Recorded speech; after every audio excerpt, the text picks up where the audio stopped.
Et salut internaute, ça me fait super plaisir d'être avec toi aujourd'hui. Et le sujet, c'est ça.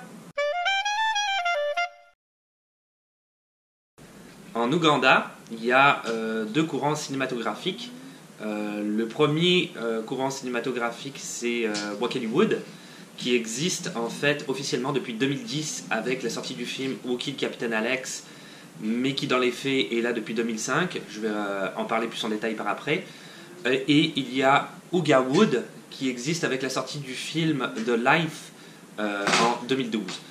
Avant ça, avant qu'il y ait ces deux courants cinématographiques là qui sont quand même pas mal complètement différents, et je vais l'expliquer après.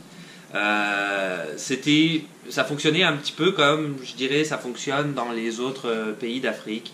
C'est-à-dire qu'il y avait, il y a toujours d'ailleurs des chaînes de télé comme NTV Ouganda, par exemple, qui est une des plus grandes chaînes qui existent en Ouganda, une chaîne principale. Et sur cette chaîne de télé-là, on retrouve souvent des genres de soap opéra à l'africaine, je dirais, c'est-à-dire qui emploient des thématiques que les Africains s'attendent de voir à la télé, des sujets qu'ils veulent voir, qui sont toujours un petit peu récurrents et un petit peu les mêmes, et toujours filmés plus ou moins de la même manière.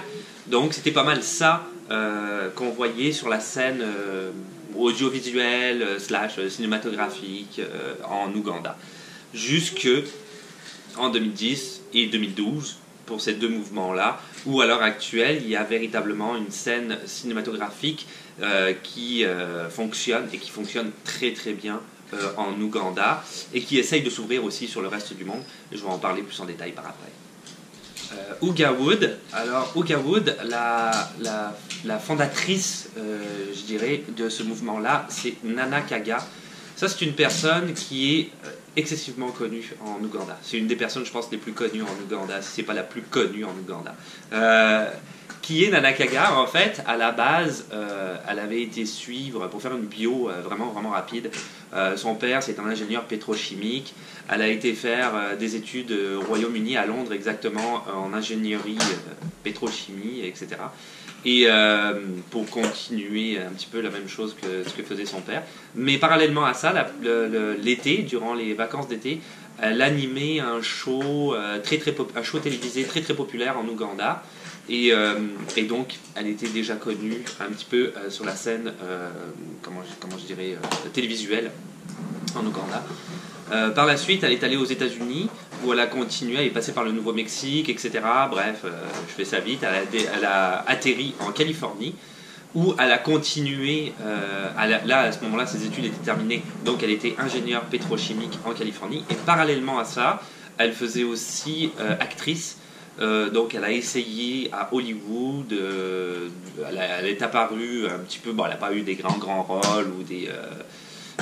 voilà, elle faisait pas, mais elle est apparue par exemple dans le premier film Star Trek, elle a un petit rôle là-dedans, dans plusieurs films comme ça. Elle est apparue dans un épisode de CSI, où elle avait un rôle quand même assez important dans cet épisode-là, mais c'était juste le temps d'un épisode. Dans des publicités pour Pepsi notamment aux États-Unis, Microsoft, dans des clips vidéo, Lenny Kravitz, Pink, qui d'autre, Sting, etc., etc. Donc elle a vu, en étant là-bas un petit peu, comment ça fonctionnait le monde du cinéma, des clips vidéo, tout cet univers-là aux États-Unis. C'était quoi leur manière de procéder, comment ça fonctionnait exactement. Quand elle est revenue par après en Ouganda, finalement, donc elle est ingénieure pétrochimique en Ouganda pour, je pense, c'est une compagnie, je pense que c'est la compagnie de son père, je ne veux pas dire de bêtises, là, mais une des principales qui existent en Ouganda. Mais elle a décidé de créer sa maison de production en 2012 qui s'appelle Savannah Moon. Et avec cette maison de production-là, elle a produit son premier film, The Life, en 2012, qui, comme je le disais tout à l'heure, a commencé à amorcer un petit peu ce mouvement cinématographique-là qu'on appelle Oogawood, qu'elle a elle-même nommé Oogawood. The Life, les films qu'elle fait, en fait, c'est un petit peu toujours... elle ramène, comme je l'expliquais tout à l'heure, la thématique, toutes les thématiques qui sont grandement appréciées en Afrique par les téléspectateurs, ce qu'ils veulent voir exactement à la télé, mais en amenant un petit peu le savoir-faire américain.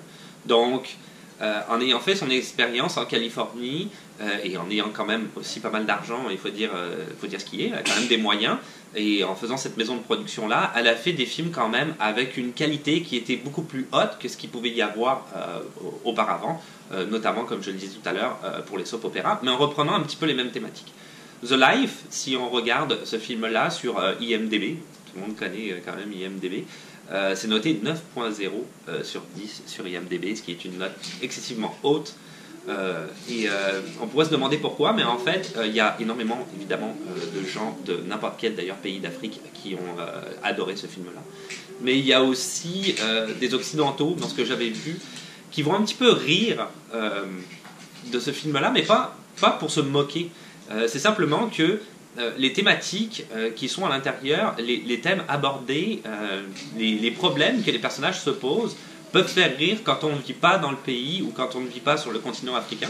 Ce qui serait un petit peu la même chose si, j'imagine, des Ougandais regardaient un film québécois. C'est sûr qu'ils riraient à certains endroits que nous, ici, on ne trouverait pas ça drôle nécessairement. Mais c'est logique, quelque part, en soi. Ça a un petit peu de la logique, mais les gens, de ce que j'ai pu regarder quand même, à travers les commentaires des différentes personnes qui ont vu ce film-là, ne se moquent jamais. C'est pas du tout le principe de se moquer, mais ça fait un drame qui, en même temps, pourrait être un petit peu drôle. Donc, si tu veux aller le voir, je sais pas si ça se trouve sur Internet. Et elle a sorti aussi par après une série télé qui a été très très populaire en Ouganda, Beneath the Lies, qui a commencé en 2014 et je pense qu'il y a une saison 1 en 2014, saison 2 en 2016. Donc même chose, notée très très haute sur IMDb. Ça, c'est l'histoire grosso modo, c'est des gens dans la vingtaine, je l'ai un petit peu regardé, c'est des gens dans la vingtaine qui ont tous plus ou moins des rêves et chacun a ses objectifs différents, ils sont tous ensemble, ils essayent d'arriver, donc c'est comme une sorte de communauté, ils se connaissent les uns les autres et ils essayent tous d'atteindre un petit peu leurs rêves. Donc c'est ça. Donc Nana Kaga pour le mouvement Ouga Wood, qui a en fait réellement créé un mouvement cinématographique avec des moyens en Ouganda. Le mouvement Wakaliwood. Alors Wakaliwood, j'ouvre voiture. Wakaliwood, alors là c'est complètement différent, ça a strictement rien à voir. Tout à l'heure, je parlais de Woogaliwood avec des moyens quand même financiers assez importants, surtout par rapport à l'Ouganda. Wakaliwood, c'est tout l'inverse. Il n'y a absolument aucun moyen là-dedans. Il y a énormément d'ingéniosité. Wakaliwood, ça s'appelle Wakaliwood parce que en fait, tout est filmé à Wakaliga. Et Wakaliga, c'est un village qui est rattaché à Kampala, qui est la capitale de l'Ouganda, qui est un ghetto. C'est un petit peu une sorte de ghetto, un village très pauvre. Mais en fait, comment je dirais, c'est comme une continuité. Quand on ne sort pas de Kampala pour aller au village, c'est vraiment une continuité urbaine. Le parrain, je dirais le chef, celui qui a parti Wakaliwood, c'est Aïdjidji Mbwana. En fait, il s'appelle Mbwana Isaac Geoffrey. Mais tout le monde l'appelle Aïdjidji, donc je vais l'appeler Aïdjidji.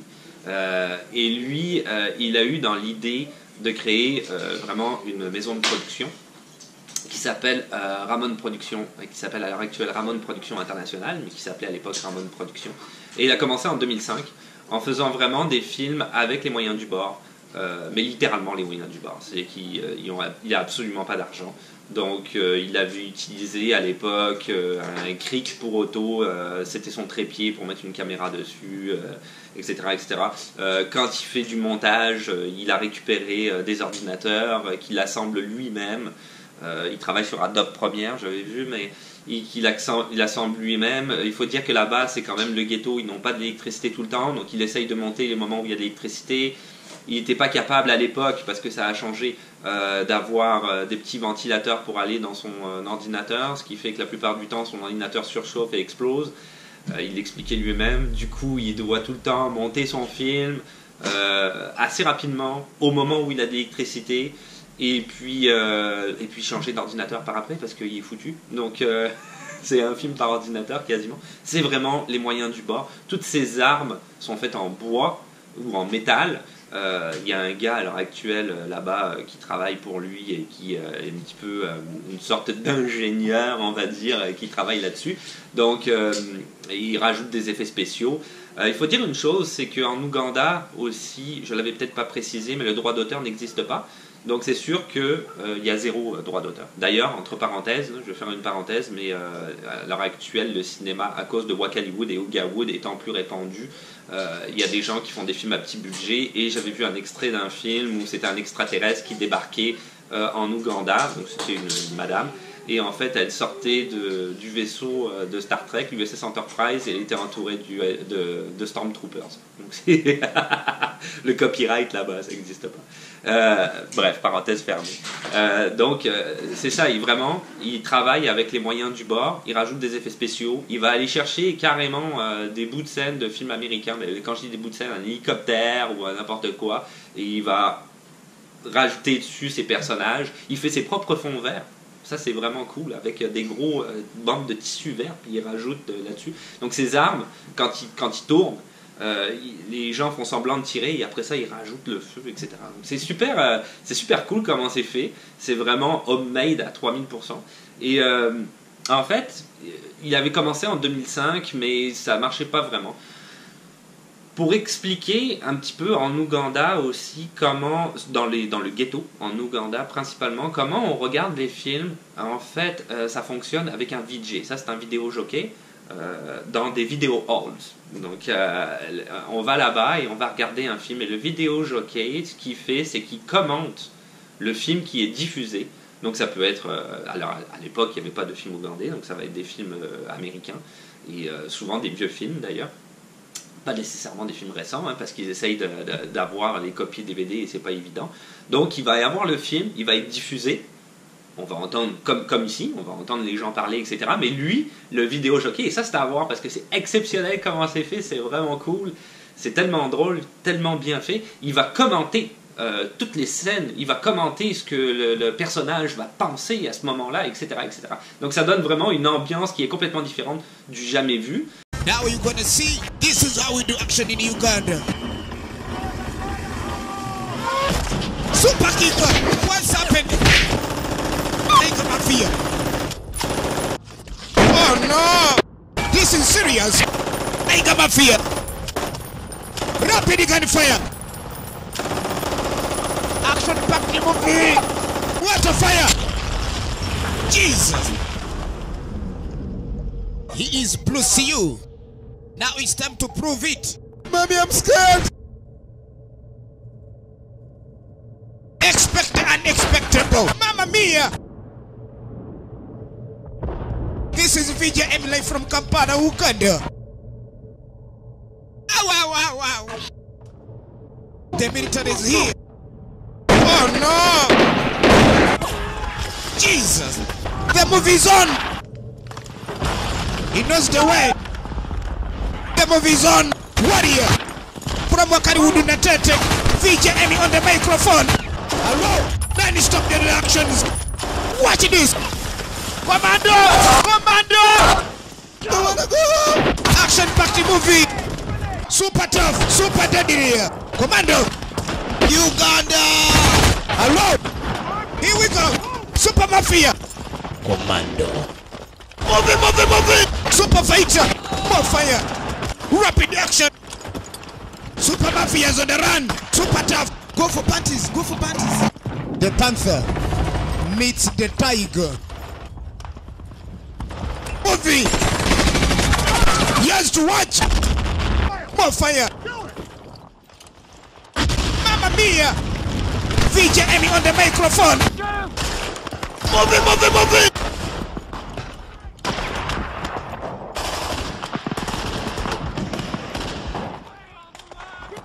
Hello. The movie's on. Yeah, we found German tourists. We cooked them. Oh, very, very, very, very good. Delicious. Ugandan Ghetto Air Force. Man, the man is killing us, man. Dinosaurs. Hello, everybody in Uganda knows Kung Fu. This is Vijay Emily from Kampala, Uganda. Vraiment du jamais vu. Et donc lui, IGG, il fait ses films toujours avec un vidéo jockey, absolument. C'est toujours dans le montage à la fin et on peut le voir en DVD, etc. Et en 2010, il avait sorti le film Who Killed Captain Alex, il avait commencé en 2005, donc il avait déjà fait à peu près une quarantaine de films depuis lors. Il était un petit peu connu dans le ghetto, dans les ghettos, dans les villages avoisinants, mais pas tant que ça. Et Who Killed Captain Alex, il y a eu une copie de la bande-annonce qui s'est retrouvée sur YouTube. Et monsieur, bon, je vais revenir un peu là-dessus après, mais Alan Hoffmanis, qui est en fait un Américain, ça n'a strictement rien à voir, et qui est un programmateur pour certains festivals, notamment à Lake Placid et à Huntington, est tombé là-dessus, et il a dit, quand il a vu la bande-annonce, il a trouvé ça formidable. Donc le gars s'est dit, ok, il faut que j'aille en Ouganda rencontrer ces gars-là, c'est juste cool ce qu'ils font. Donc il est allé là-bas en Ouganda, il a fait un documentaire sur Wack Hollywood le documentaire, ça s'appelle, un truc comme ça, vraiment très simple. Et en les voyant finalement faire et comment il faisait, il a décidé d'apporter un petit peu, il participe lui-même dans les films et en tant qu'acteur, et d'amener un petit peu d'argent. Donc Ramon Productions est devenu Ramon Productions International. Et il a fait en sorte que Who Killed Captain Alex devienne plus connu. À l'heure actuelle, tu peux voir le film d'ailleurs sur YouTube, je mettrai un lien dans la description. Et le Who Killed Captain Alex est passé en 2015 au festival Fantasia à Montréal. Il a fait plusieurs festivals, donc ils se sont fait connaître pas mal partout sur la scène internationale grâce à Alan Hoffmanis, qui est encore là-bas et qui continue à travailler là-bas. Donc la manière dont il fonctionne, c'est que lui-même, il fait IGG, il filme ses films et lui-même, il va presser ses DVD.